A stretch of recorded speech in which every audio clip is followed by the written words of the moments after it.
महाराष्ट्राच्या राजकारणासाठी आजचा दिवस हा महत्त्वाचा असणार आहे।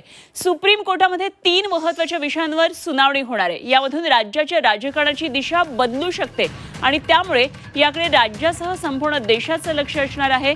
तर शिवसेना पक्ष आणि चिन्हाबाबतची अंतिम सुनावणी आता सुरू होईल।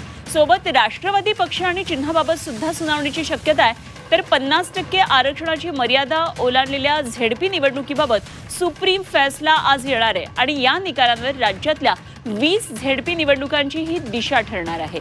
त्यामुळे दिल्लीमध्ये आज अनेक महत्त्वाच्या घडामोडी आहेत ज्या कोर्टामध्ये घडणार आहेत।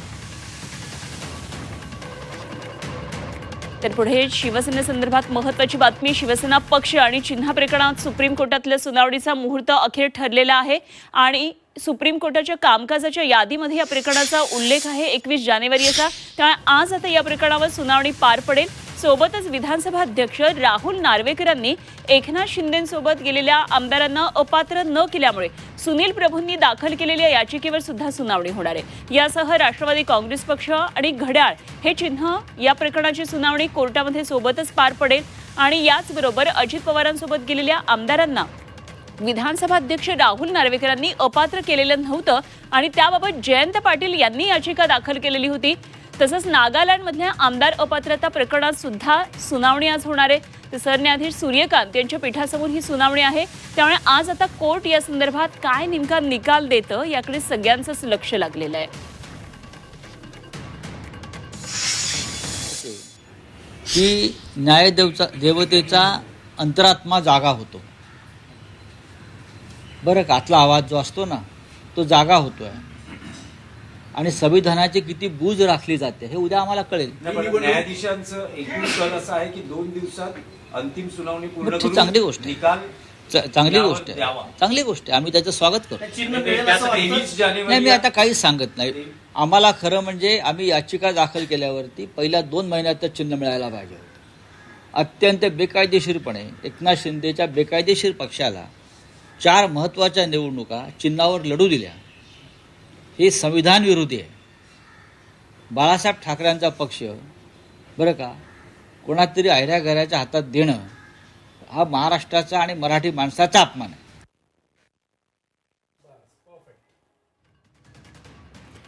तेव्हा दिल्लीतल्या या सगळ्या घडामोडींकडे आज आपलं लक्ष आहे, महाराष्ट्राचं लक्ष आहे, कारण राज्याच्या राजकारणाची दिशा आज बदलू शकते, असे महत्त्वाचे निकाल येऊ शकतात आणि याच दृष्टीनं काय नेमक्या दिल्लीमध्ये घडामोडी जाणून घेऊया। आमचे प्रतिनिधी उर्वशी खुना दिल्लीतून थेट आपल्याबरोबर जोडल्या गेल्यात। उर्वशी, आता संजय राऊत यांची आपण प्रतिक्रिया ऐकली। 4 महत्त्वाच्या निवडणुका शिंदेंनी या चिन्हांतर्गत लढलेल्या आहेत, त्यामुळे आता पुढे तरी किमान निकाल आपल्या बाजूने लागावा अशी एक अपेक्षा व्यक्त करतात संजय राऊत। काय नेमक्या आज दिल्लीमध्ये या दृष्टीनं सगळ्या घडामोडी घडणार आहेत कोर्टामध्ये? नक्कीच ही अपेक्षा संजय राऊत किंवा उद्धव ठाकरे यांच्या पक्षाला होती आणि म्हणूनच सुप्रीम कोर्टात ते पोहोचले आणि सुप्रीम कोर्टात जेव्हा पोहोचले तेव्हा तारीख सुरू होती।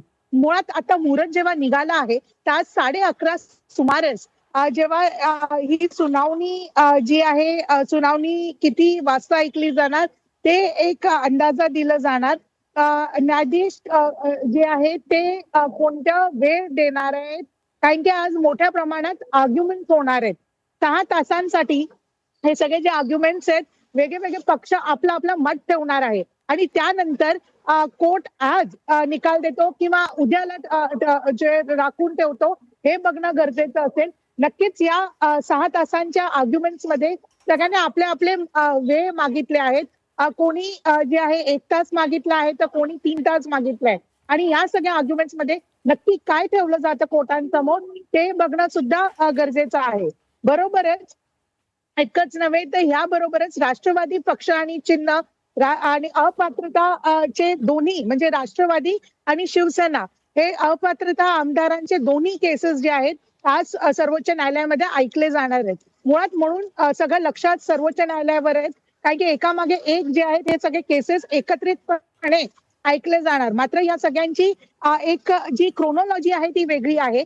शिवसेनेला तारीख जेव्हा ऐकू आलं तेव्हाच राष्ट्रवादी काँग्रेस यांना विधानसभा निवडणुकीत तो केस ऐकला गेला आणि तेव्हा शरद पवारांचा चेहरा वापरून जे आहे एक खाली डिस्क्लेमर देऊन त्यांना पुढे इलेक्शन लढायला परवानगी दिली होती. होय. मात्र हीच गोष्ट शिवसेनेमध्ये झाली नाही आणि म्हणूनच उद्धव ठाकरे हे वारंवार त्यांच्या जे वकील आहेत म्हणजेच कपिल सिब्बल जे आहेत जे त्यांच्या थ्रू वारंवार हे सांगतात की लवकरात लवकर सुनावणी पार पडायला पाहिजे. आणि आज जेव्हा ही सुनावणी ऐकली जातीये होणार आहे तेव्हा सगळं लक्ष याच्याकडे आहे, कारण की शिवसेना पक्ष आणि या चिन्ह कोणाचं आहे मुळात ते आज जे लिगली बाहेर येणार आहे. अनुपमा, अगदी उर्वशी, वेळोवेळी आपण जोडले जाऊया, आणखी सविस्तर तपशील तुमच्याकडून जाणून घेत राहू आणि काय नेमक्या अकरांत सगळ्या दिल्लीमध्ये घडामोडी असणार आहेत ते आपण जाणून घेणार आहोत. तुर्तास धन्यवाद दिलेल्या सगळ्या सविस्तर तपशिलांसाठी. उर्वशी खोना आमच्या प्रतिनिधी आपल्या बरोबर होत्या.